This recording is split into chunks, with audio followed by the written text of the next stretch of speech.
సిద్ధపరచబడిన వాక్య భాగము పేతురు రాసిన మొదటి పత్రిక 5వ అధ్యాయము 1 నుంచి 4వ వచనాలు చదువుకుందాం. తోటి పెద్దను క్రీస్తు శ్రమలను గూర్చిన సాక్షిని బయలుపరచబడబోవు మహిమలో పాలివాడైన నేను మీలోని పెద్దలను హెచ్చరించుచున్నాను. బలిమి చేత కాక దేవుని చిత్త ప్రకారము ఇష్టపూర్వకముగాను దుర్లభపేక్షతో కాక సిద్ధ మనసుతోనూ మీ మధ్యనున్న దేవుని మందను పై విచారణ చేయుచు దానిని కాయుడి. మీకు అప్పగింపబడిన వారిపైన ప్రభువునట్టుండక మందకు మాదిరిలుగా ఉండి ప్రధాన కాపరి ప్రత్యక్షమైనప్పుడు మీరు వాడబారని మహిమ కిరీటము పొందుదురు. ఈ వాక్యాన్ని దేవుడు దీవించునుగాక. అందరికీ వందనాలు. దేవుని మహాకృపను బట్టి ఆన్లైన్లో కలుసుకొని ప్రభుపేట ప్రార్థన చేసి పాటలు పాడి ఆయన మహింపరిచి మహాకృప భాగ్యాన్ని దేవుడు అనుగ్రహించాడు. దాన్ని బట్టి దేవునికి స్తోత్రాలు చెల్లిస్తాం. మనం చదువుకునే వాక్య భాగము పేతురు రాసిన పత్రిక. పేతురు రాసిన పత్రికలో ప్రాముఖ్యమైన విషయాలు చాలా ఉన్నాయి. మరి కొన్ని ముఖ్యమైన పదాలు మహిమ, శ్రమలు, మరి జ్ఞానము, ఇలాంటి పదాలు చాలా పర్యాయాలు ఈ పత్రికల్లో 2 పత్రికల్లో గ్రంథస్థం చేయబడ్డాయి. ప్రత్యేకంగా మరి వీటిని ఆధారం చేసుకొని చాలా మంది దైవ భక్తులు ఈ పత్రికలను చాలా విపులంగా ధ్యానించిన దైవజనులు ఉన్నారు. నేను ఈ యొక్క 2 పత్రికలు చదువుకున్నప్పుడు కాన్వర్జేషన్, కాండక్ట్ అనే పదము, తెలుగులో అయితే ప్రవర్తన అనే పదము 2 పత్రికల్లో తెలుగులో 9 పర్యాలు కనబడుతుందయ్యా. ఇంగ్లీష్ అయితే 7 పర్యాలే ఉందలే. తెలుగులో ఇంగ్లీష్లో 1-2 పదాలు వెల్ డూయింగ్ అనే పదాన్ని తెలుగులో ప్రవర్తన అని, సత్ప్రవర్తన, మరి అట్లాగా మరి యుక్తమైన తర్జుమా చేయబడి ఉన్నాయి. ఇది ఏమైతేనేమి ఈ ప్రవర్తన అనే పదాన్ని ఆధారం చేసి ప్రారంభమాట అంటే 2 పత్రికలో కలిపి 9 పర్యాలు రాయబడి ఉంది. అయితే 7 వేరు పదాలు వాడబడినాయో ఇందాక నేను అన్నట్టు మంచి ప్రవర్తన, సత్ప్రవర్తన, యుక్తమైన ప్రవర్తన, ఇలాగా ప్రవర్తన మాట మరి 7 వేరు పదాలు వాడబడ్డాయి. దాన్ని ఆధారం చేసుకొని ఈ 2 పత్రికలు నేను 7 భాగాలుగా విభజించి చదువుకున్నాను. 1, రక్షణ పొందిన మనము మన రక్షణలో కొనసాగట్లో మన ప్రవర్తన ఎలాగా ఉండాలి. 2వది శ్రమలు. ఏం చెప్పాలంటే ఈ పత్రికలో శ్రమల గురించిన విషయం ఒక్కొక్కటి అయితే 20 మేళ్ల గురించి రాసినాడు. శ్రమల ద్వారా విశ్వాసులు కలిగే జీవితంలో ఆత్మ సంబంధమైన మేళ్ల గురించి 20 మేళ్ల గురించి రాసినాడు. ఇంకో మాటలో చెప్పాలంటే యేసు ప్రభువుని విశ్వాసం ఉంచిన మనము మహిమలో ఎదిగే నిమిత్తము మనకు అనేకమైన సాధనాలు ఇవ్వబడ్డాయి. వాటన్నిటిలో గొప్ప సాధనము, శ్రేష్టమైన సదుపాయం ఏంటంటే శ్రమలు. సాధారణంగా మనం ఏమంటామంటే, సరే యేసయ్యని నమ్ముకొని నేను కూడా వస్తుంది అంటూ ఉంటానులే. ఏమంటుంటాను, యేసయ్యని నమ్ముకుంటే 2 లాభాలు. పరలోకం మనకు ఇచ్చినాడు. అదే సందర్భంలో భూసమున ఆశీర్వాదాలు కూడా మనకు అనుగ్రహిస్తాడు.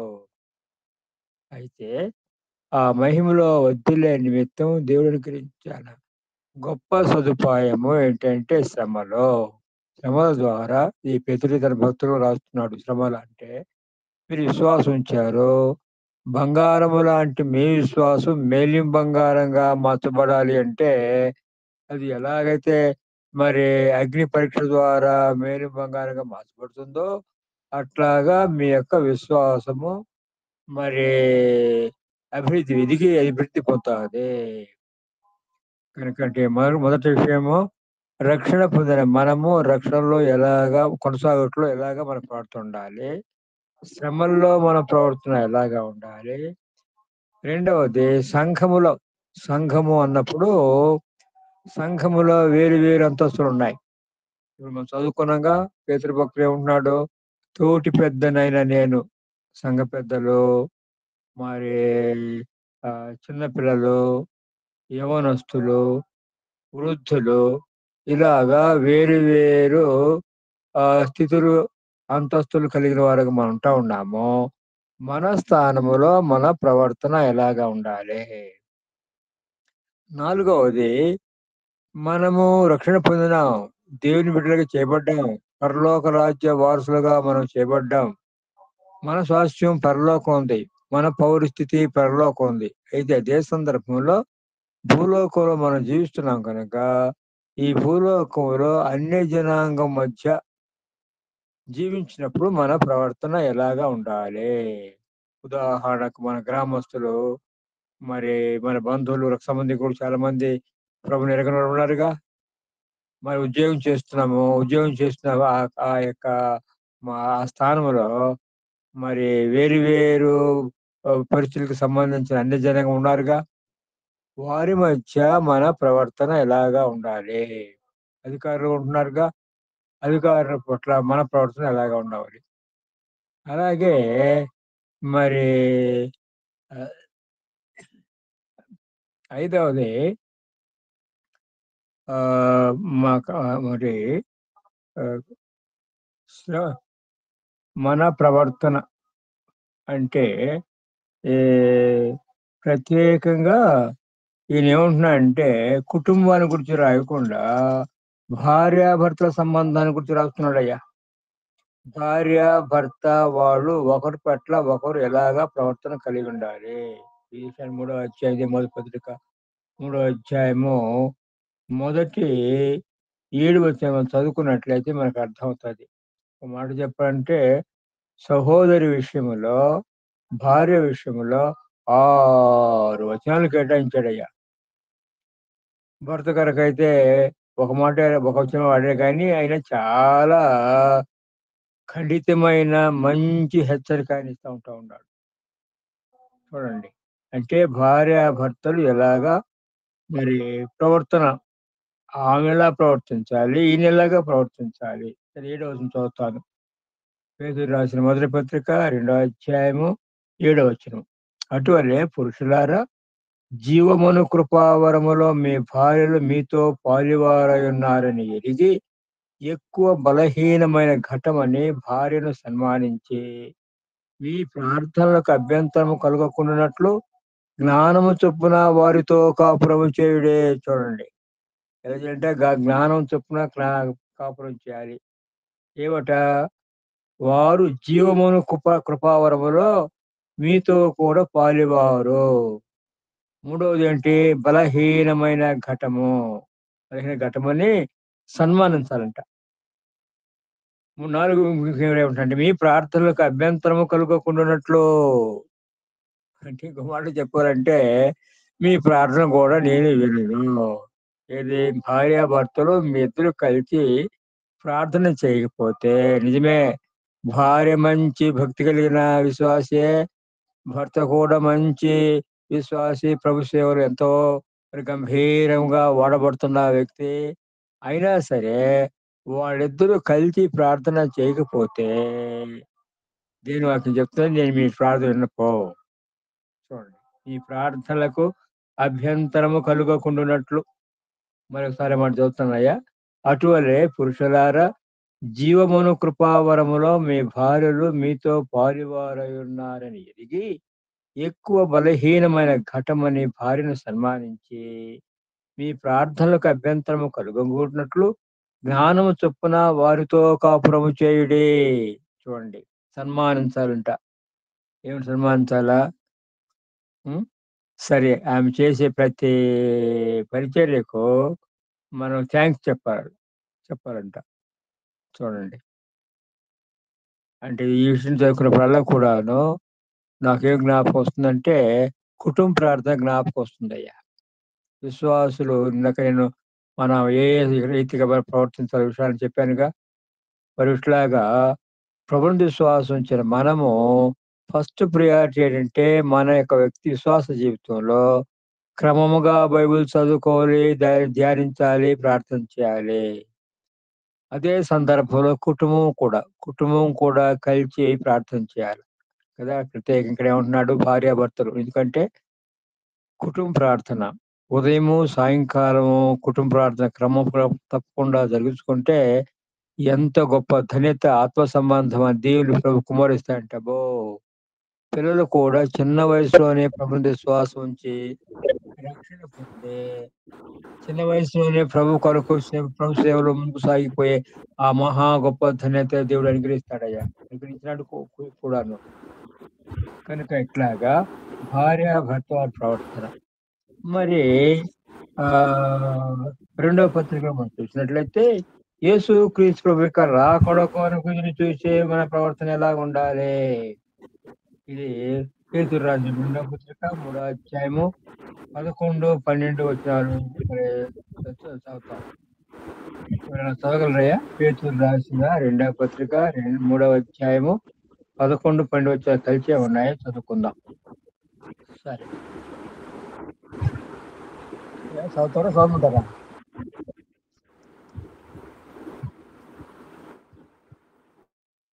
అలాగే, ఇవన్నీ ఇట్లు లయమైపోవునవి గనుక ఆకాశములో రవులుకొని లయమైపోవునట్టియో, పంచభూతములు మహావేంద్రముతో కరిగిపోవునట్టియో దేవుని దినపు రాకడ కొరకు కనిపెట్టుచు దానిని ఆశతో అపేక్షించు మీ పరిశుద్ధమైన ప్రవర్తనతోనూ భక్తితోనూ ఎంతో జాగ్రత్త గలవారై ఉండవలెను. అయినను మనం ఆయన వాగ్దానం బట్టి క్రొత్త ఆకాశముల కొరకును క్రొత్త భూమి కొరకును కనిపెట్టుకుని ఉన్నాము. వాటి యందు నీతి నివసించును. అంటే యేసు క్రీస్తు యొక్క రాకడ కొరకు మనం ఎదురు చూస్తా ఉన్నాం. నిజమే, యేసయ్యను నమ్ముకున్నాము. ఈ భూసంబంధమైన దీవెనలు, ఆశీర్వాదాలు ఆయన మన మీద కుమరిస్తా ఉన్నాడు. అయితే మనకున్న గొప్ప నిరీక్షణ, ఆ శుభప్రదమ నిరీక్షణ అంటే ప్రభు యేసుక్రీస్తు త్వరగా వస్తాడు, ఆయనతో కూడా ఉంటాం, ఆయనతో సంతోషం పొందుతాం, నిత్యత్వములో ఆయనతో కూడా ఉంటాము. యేసుక్రీస్తు యొక్క రాకడ కొరకు ఎదురు చూసే మీరు పరిశుద్ధమైన ప్రవర్తనతోనూ భక్తితోనూ ఎంతో జాగ్రత్త గలవారై ఉండవాలని పేతురు భక్తుడు హెచ్చరిస్తా ఉంటున్నాడయ్యా. కనుక యేసు ప్రభు యొక్క రాకడ కొరకు ఎదురు చూసే మనము పరిశుద్ధమైన ప్రవర్తన కలిగి ఉండాలి. ఇంకోటి ఏంటంటే 2వ అధ్యాయంలో దుష్ప్రవర్తన అనే మాట కూడా రాయబడిందయో. ఈ దుష్ప్రవర్తన రాస్తూ లోతు జీవితాన్ని జ్ఞాపకం చేస్తా ఉన్నాడు. లోతు ఆ దుష్టులైన ఆ ప్రజల మధ్య జీవిస్తూ అతను ఏం చేస్తున్నాడంటే, మరి అతని యొక్క మనసు నొప్పించుకుంటూ వచ్చినాడని రాయబడిందయ్యో. నీతిమంతుడైన లోతు అని ఈ యొక్క 2వ అధ్యాయము 5, 6 ఇప్పుడు 7వ వచనం కూడా కొందాం. ఆ 7వ వచనం వరకు చూసినట్లయితే నీతిమంతుడైన లోతు 2 పర్యాలు రాయబడిందయ్యా. నిజం చెప్పాలంటే ఆ మాట రాయబడకపోతే లోతు జీవితాన్ని ఎరిగిన మనము ఇతడు రక్షింపబడిన వ్యక్తి అయినా అనే దానికి అనుమానం వస్తుంది. అందుకనే పరిశుద్ధాత్మ దేవుడు ఉద్దేశపూర్వకంగా ఆ నీతిమంతుడైన లోతు దుష్ప్రవర్తన కలిగిన ప్రజల మధ్య జీవిస్తూ ఉన్నాడు కనుక తన మనసును నొప్పించుకుంటా వచ్చినాడు. అంతేకాదయో, ఆఖరికి భార్య కూడా రక్షణ పొందాల. కుమార్తెల విషయం ప్రక్కన పెట్టండి, భార్య కూడా రక్షణ పొందాలా. అంతేకాదు, తన మరి దేవుడు అక్కడి నుంచి బయటకు రండి మనం తీసుకొచ్చేటప్పుడు మరి తన కాబోయే అల్లులతో చెప్తే ఎలా ఉందంటే ఈయన మాటలో మరి మరి అపహాస్యం చేసేవాళ్ళగా, అబ్బా ఈయన చెప్పొచ్చినాడు రా అన్నట్టుగా. అంటే దుష్టుల మధ్య జీవిస్తే మన ప్రవర్తన కూడా అలాగా పాడైపోయేదానికి ఆస్కారం ఉంది. కనుక ఈ 7 మాటలు నేను ఉపయోగించుకొని ఈ పత్రికను నేను 7 భాగాలుగా విభజించి ధ్యానించుకున్నాను.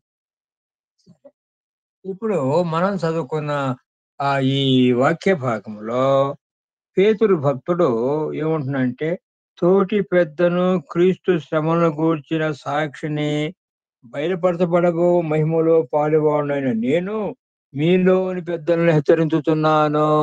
తోటి పెద్దలు అంటున్నాడయ్యా. ఈ పేతురు భక్తుడి యొక్క జీవితాన్ని మనం చూసినట్లయితే అబ్బో! ఎంత ఆశ్చర్యం వేస్తదంటే అంత ఆశ్చర్యం వేస్తది. యేసుక్రీస్తు ప్రభు ఈ భూలోకంలో జీవించిన దినాల్లో ఓహో! అందరికంటే ముందు అది తప్పో, రైటో, యేసయ్య తిడతాడో, మరి మెచ్చుకుంటాడో అయన్నీ అవసరంలా ఆయనకి. అందరికంటే ముందొచ్చి జవాబు చెప్తాడు. కొన్నిసార్లు తప్పు చెప్పినాడు, కొన్నిసార్లు సరిగ్గా చెప్పాడు. ప్రభు కొన్నిసార్లు అప్రిషియేట్ చేశాడు. కొన్ని సందర్భాల్లో గద్దించాడు.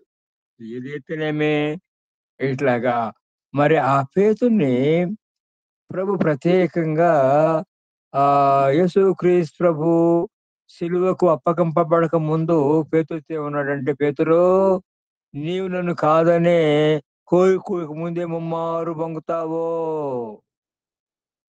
నీవు ఒక మరి కోడి రెండవ పర్యాయం కుడిచే ముందు 3 పర్యాయాలు మూడు నువ్వు బొంకిన తర్వాతనే కోడికొస్తది. అంటే కోడి రెండవ పర్యాయం కూడక ముందే నువ్వు మరి నన్ను కాదనంటావు. అంటే అట్లాగా ప్రభు కానీ అన్నేళ్ళలో ఒకవేళ నీ కొరకు ప్రాణం పెట్టాల్సిన అవసరం వస్తే కూడాను నేను వెనకమన్నాడు. కానీ బొంకినాడులే. అంతేకాదు యేసుక్రీస్తు పునరుత్థానుడు అయిన తర్వాత మరి ప్రభు 45 దినాల పర్యంతం తన శిష్యులకు ప్రత్యక్షమయ్యాడు కదయ్యా! ప్రత్యేకంగా యోహాను సువార్త 21 అధ్యాయంలో మరి యేసు ప్రభు చేసిన అద్భుతం ఒకటుందిలే. 153 పెద్ద చేపలు పట్టినాడు. ఈ పేతురు చేపలు పట్టలేకపోయినాడు. ఆ సందర్భంతో కూడా కలుపుకుంటే యోహాను సువార్త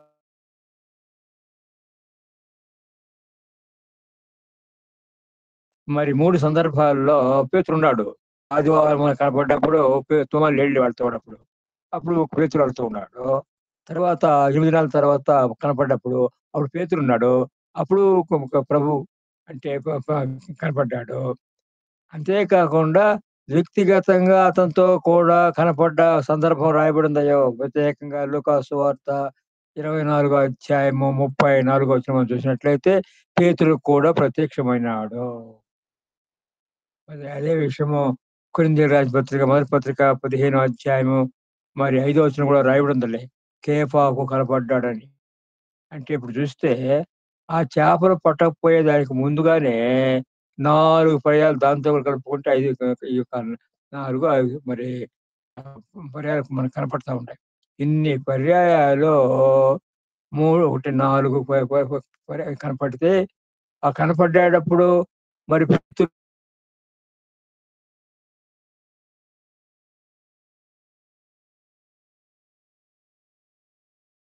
అని మనం అర్థం చేసుకోవచ్చు. చెప్పాను కదా! నువ్వు పొంగుతావని. నువ్వు స్థిరపడిన తర్వాత నీ సహోదరులు స్థిరపరచు అని ప్రతి సందర్భంలో కూడా చెప్పి ఉంటాడు ప్రభు. అయినా సరే పేతురు ఏం చేశాడు చూడండి. చేపలు పట్టను పోయాడయ్యా. చేపలు పట్టను పోతున్నాడు అన్నాడు. మరి ఆయన పోతుంటే ఆయనతో కూడా ఇంకా 6 పోయినారు. అంటే దీంట్లో ఉండే మాట ఏంటంటే నాయకుడు లీడర్ పొరపాటు చేస్తే మిగతా వాళ్ళు కూడా పొరపాటు చేసేదానికి ఆస్కారం ఉంది. ఇంట్లో ఉన్న తల్లి, తండ్రి పొరపాటు చేస్తే పిల్లలు కూడా ఆ పొరపాట్లు చేసేదానికి ఆస్కారం ఉంది. కదయ్యా! అప్పుడు ఈ 21 అధ్యాయంలో అప్పుడు ప్రభు అతన్ని చేసాడనమాట. అంటే ఇలాగా పేతురు జీవితంలో మనం చూస్తే ఇలాగా అనేకమైన ఆహ్, ఒడిదుడుకులు కూడా ఉన్నాయని చెప్పుకోవచ్చు. అయితే ఆ పేతురు స్థిరపడిన తర్వాత అపోస్తల గ్రంథం మనం చూస్తాంగా ఎంత గంభీరంగా దేవుడు ఆయన్ని వాడుకున్నాడో. ఎంత గంభీరంగా వాడుకున్నాడంటే ఒకసారి ప్రసంగం చేసి 3000 మంది రక్షణ పొందారు. ఇంకోసారి ప్రసంగించి 4000 మంది ఇట్లాగా ఎంతో గంభీరముగా దేవుని యొక్క సేవ చేసి సేన కొరకు వాడుకున్నాడు. అందుకనే ఇంకో మాటలో చెప్పాలంటే పేతురుని అంత వెనుకబడిన పేతురుని వెంటాడి ఆయన పని కొరకు సాధనంగా వాడుకున్నాడు. దీంట్లో మనం నేర్చుకునే పాఠం ఏంటంటే మనము మనం విడిచిపెట్టాడు ఆయన.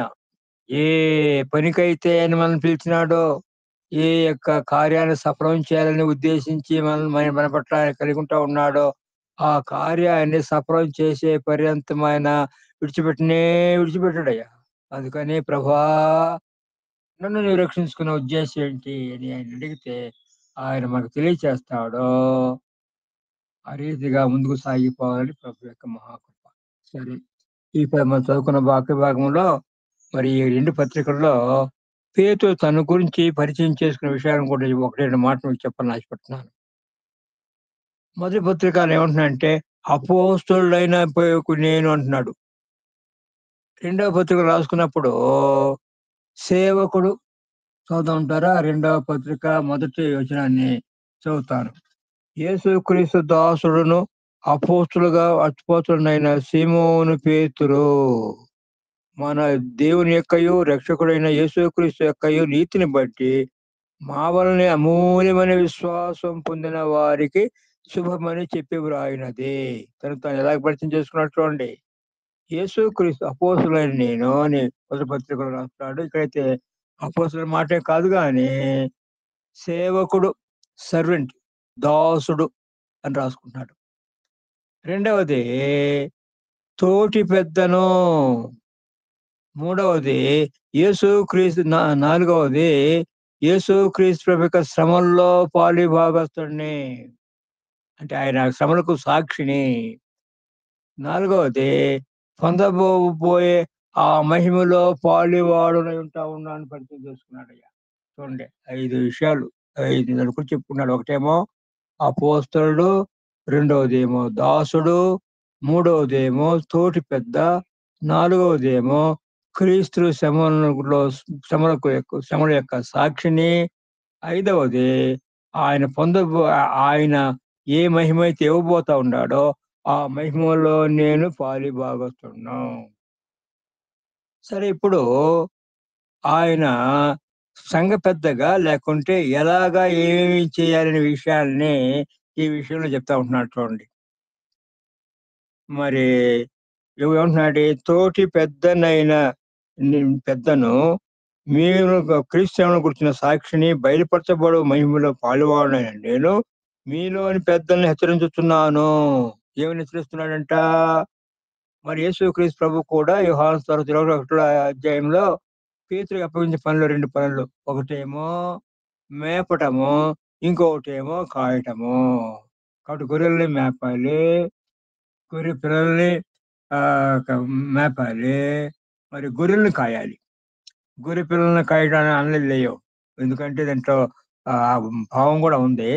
అంటే సంఘ కాపరిగా అతనికి ఇవ్వబడిన బాధ్యతలు ఏంటంటే పోషించాలి, కాపాడాలి. అదే సందర్భంలో వాటిని కాపుగా ఓవర్ సైట్ కదా. ఈ మధ్యన దేవుని పైవేచారణ చేస్తూ దాన్ని కాయుడే పైవేచాలే. అయితే ఏం చేయకూడదట? దుర్లాభాపేక్షతో అంటే దుర్లాభాపేక్ష అంటే పర్సనల్ గెయిన్. అంటే నేను సంఘ పెద్దగా ఉన్నాను కనుక నాకు మరి నా పోషణ కొరకు మీరు డబ్బులు ఇవ్వాలి అని ఆశపడకూడదట. దేవుడు ఇస్తాడులే, కాదంటం లేదు. ఇంకో మాట చెప్పాలంటే చాలా మంది ఏమంటారంటే మరి సరే సరే ఈ సందర్భంలో ఒక దైవదాసుని యొక్క ఏమి రాశాడంటే నేను దగ్గరకు వస్తానని. ఓరే బాబు, ఇప్పుడు వస్తున్నాడు, నా దగ్గర డబ్బులు ఏవి, కనీసం వీడికి భోజనం టీ అని ఇవ్వాలి కదా, అలాగే కూడా ఆడుకుంటున్నాడు.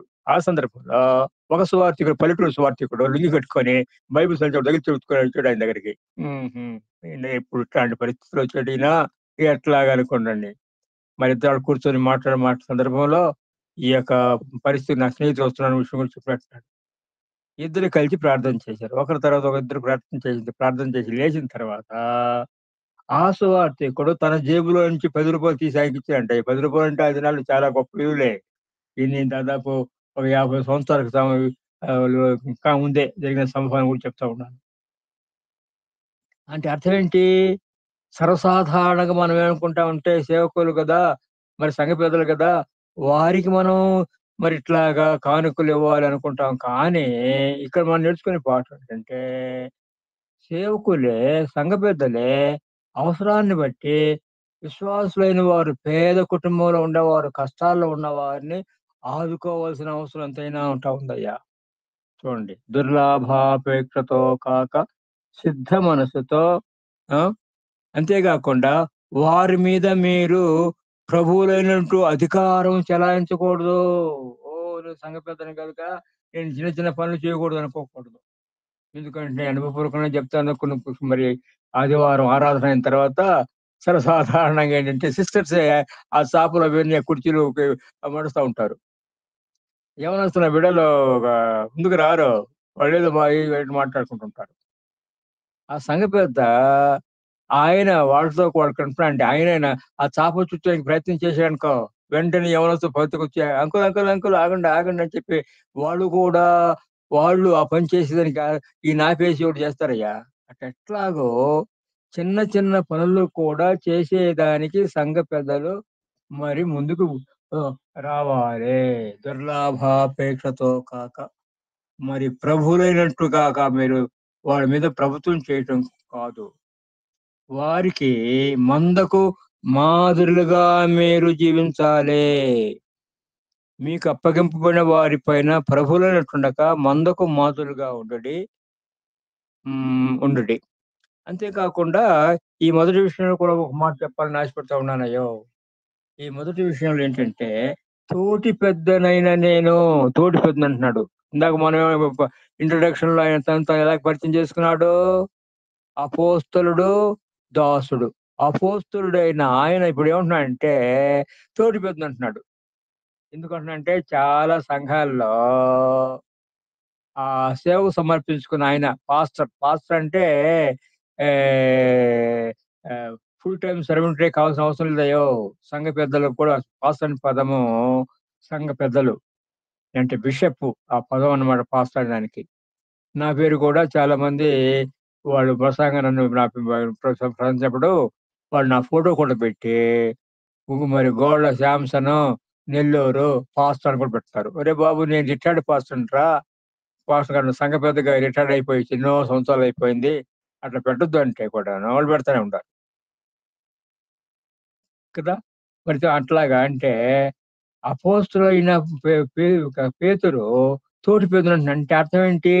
ఆయన కూడా సంఘ పెద్దగా ఉంటా ఉన్నాడు.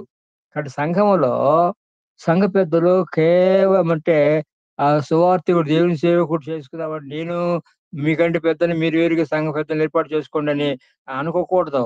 ఈయన కూడా ఆ సంఘ పెద్దల్లో ఒకడుగా ఉండాలి. నా అనుభవం గురించి చెప్తున్నానయ్యా. నిజం చెప్పాలంటే ఎంత చిన్న సంఘం అయినా సరే కనీసము ఇద్దరు సంఘ పెద్దలుండాలి. ఒకరుండకూడదు. వన్ మ్యాన్ లీడింగ్ ఎప్పుడు ఉండకూడదనమాట. తోటి పెద్దనైన నేను. సరే. ఆఖరి మాట కూడా చూసుకొని మనం ముగించుకుందాం. ఇప్పుడేమంటున్నాడంటే, మరి ప్రధాన కాపరి ప్రత్యక్షమైనప్పుడు మీరు వాడబారిన మహిమ కిరీటం పొందుదురు. కదా! ప్రధాన కాపరి ప్రత్యక్షమైనప్పుడు వాడబారిన మహిమ కిరీటము. యేసుక్రీస్తు రాకడ కొరకు ఎదురు చూస్తా ఉన్న మనం మన యొక్క నిరీక్షణ అంతా ఏంటి అంటే ప్రభు వస్తాడు, త్వరగా వస్తాడు ఆయనతో కూడా ఉంటాము. మరి ఆయన మహిమలో మనం పాల్పొందుతాం. మహిమ కిరీటము అంటే యేసుక్రీస్తు ప్రభు రేపొచ్చినప్పుడు ఆయన వెయ్యేండ్ల పరిపాలనలో రాజులకు రాజుగా, ప్రభులకు ప్రభువుగా రాజ్య పరిపాలన చేయబోతా ఉన్నాడు. ప్రభువునందు విశ్వాసం ఉంచిన మనము రాజులుగా ఉండబోతున్నామయ్యా. మన రాజరికం దేని మీద ఆధారపడి ఉంటదంటే ఎంత నీతిగా, భక్తిగా ప్రభు కొరకు జీవించామో, ఎంత మహిమలో మనం ఎదిగి వర్ధిల్లామో, ఎన్ని ఆత్మలు మనం సంపాదించామో, ఎన్ని కిరీటాలు మనం సంపాదించుకున్నామో, ఎంత మంచి భవనం పరలోకంలో మనకు నిర్మాణం చేయబడిందో కదయ్యా! దాని మీద ఆధారపడి ఉంటది. కదా! మరి ప పౌలు భక్తుడు కొరింథీయులకు రాసిన మొదటి పత్రిక 3వ అధ్యాయము 9వ వచనం నుంచి 15వ వచనం వరకు చదువుకున్నట్లయితే అక్కడ భవనాల గురించి రాసినాడు. బంగారము, వెండి, విలగల రాళ్ళతో కట్టబడుతుంది. మన ప్రభు అయిన యేసుక్రీస్తు ప్రభు కూడా ఆరోహణ పోతూ ఇలాంటి శిష్యులతో ఆయన చెప్పిన వాగ్దానం, నేను మీ కొరకు మరి స్థలాలు సిద్ధపరచ వెళ్తా ఉన్నాను. స్థలాలని తెలుగులో రాయబడింది కానీ ఇంగ్లీష్లో అయితే మ్యాన్షన్స్ అని రాయబడిందయ్యా, భవనం. కనుక ఆ రీతిగా ఈ లోకంలో ఉంటా ఉన్న మనము, రక్షణ పొందిన మనము ఇలాగా నీతిలో, భక్తిలో, పరిశుద్ధతలో ఎదిగి వర్ధిల్లాలి. రేపు ప్రభువు వచ్చినప్పుడు ఫలా నమ్మకమైన మంచి దాసుడా అనే పిలువబడే పిలుపుకు పాత్రగా ఉండాలి. అదే సందర్భంలో అనేక ఆత్మల రక్షణ కొరకు మనం ప్రయాసపడాలయ్యా. సర్వసాధారణంగా ఈ మహిమ కిరీటాన్ని భక్తులు ఏమనుకుంటారంటే, ఇది సంఘ పెద్దలకు మరి దైవజనులకి సువార్త పూర్తిగా సమర్పించిన వాళ్ళకే ఇస్తాడు, మిగతా వాళ్ళకి కాదంటారు. కాదండి. నేనంటాను, తల్లి తండ్రికి కూడా ఈ బహుమానిస్తాడు, ప్రత్యేకంగా తల్లికి. ఎందుకంటే తల్లి పిల్లల్ని దేవుని యొక్క భయములో, భక్తిలో పెంచే బాధ్యత ఎక్కువ ఆయన మీదే ఉంటుంది నాయన కదా. కనుక సర్వసాధారణంగా అంటుంటాను, ఆఖరి దినాల్లో ఉన్న మనము, మన బాధ్యత ఎంతో ఏంటంటే రక్షణ పొందిన మనము అనేక మరి నీతిలో, భక్తిలో, పరిశుద్ధిలో ఎదిగి వర్ధిల్లాలి. అదే సందర్భంలో అనేక ఆత్మల రక్షణ కొరకు మన సమయం అనకుండా, ఆ సమయం అనకుండా ప్రయాసపడాలని తరచుగా అంటూ ఉంటాను. కారణము, లోకంలో జరిగే సంభవాలు చూసినప్పుడు యేసయ్య రాకడ చాలా సమీపంగా ఉంది. ఇంతకుముందైతే దైవజనులు ఈరోజు రేపు అనేవాళ్ళు, ఇప్పుడైతే ఈ మాట్లాడే సందర్భంలోనూ ఈ రాత్రికే యేసయ్య రావచ్చున్నట్లుగా ఉంటా ఉంది. కనుక యేసయ్య రాకడ ఎందుకు ఆలస్యం అవుతుందంటే వాటిలో ఒక్క కారణం ఏంటంటే, రక్షణ పొందవలసిన వారు చాలా మంది ఉన్నారు కనుక మనం సమయం అనకుండా ప్రయాసపడాలయ్యా. విచారకరమైన విషయం ఏంటంటే, విశ్వాస కుటుంబాల్లో కూడా ఇంకా రక్షణ ఉంటూ ఉన్నారయ్యో. కనుక వారి కొరకు మేము భారముతో, కన్నీళ్లతో ప్రార్థన చేయవలసిన అవసరం ఎంతైనా ఉంటా ఉంది. సరే, ఎవరైతే ప్రార్థన చేస్తారో పని భారం కూడా వాళ్ళ మీద మోపుతాడులే. కొన్ని సందర్భాలు మనం ప్రార్థన చేసినప్పుడు వేరే దైవజనుల్ని పంపించి వాళ్ళని రక్షణలోకి తీసుకొస్తాడు. ఏది ఏమైతేనేమి, ఈ ఆఖరి దినాల్లో ఉంటున్న మనము ఆ రీతిగా ప్రభు కొరకు ప్రయాసపడి ప్రభు వచ్చినప్పుడు వాళ్ళ నమ్మకమైన మంచి దాసుడు అనే ఆ పిలుపుకు పాత్రగా జీవించాలి ప్రభు కోరుకుంటా ఉన్నాడు. ప్రభు ఈ మాటలను మన కొరకు దీవించును గాక. నాకు ఈ అవకాశం ఇచ్చిన మరి యూసీఐ టీం వారికి, మరి కనెక్ట్ అయిన సహోదరులందరికి కూడాను రేపు మా కుటుంబ సభ్యులందరూ చెప్తా ఉన్నాం, అవును నిజమే, మీరు మా కొరకు ప్రార్థన చేస్తా ఉన్నారు, మేము మీ కొరకు, మీ పరిచయ కొరకు ప్రార్థన చేస్తా ఉన్నాము. ఈ రీతిగా మనం ఒకరికొరకు ప్రార్థన చేసుకొని ముందుకు సాగిపోవాలనేది దేవుని యొక్క మహా గొప్ప సంకల్పం. అయ్యా, అందరికీ వందనాలు.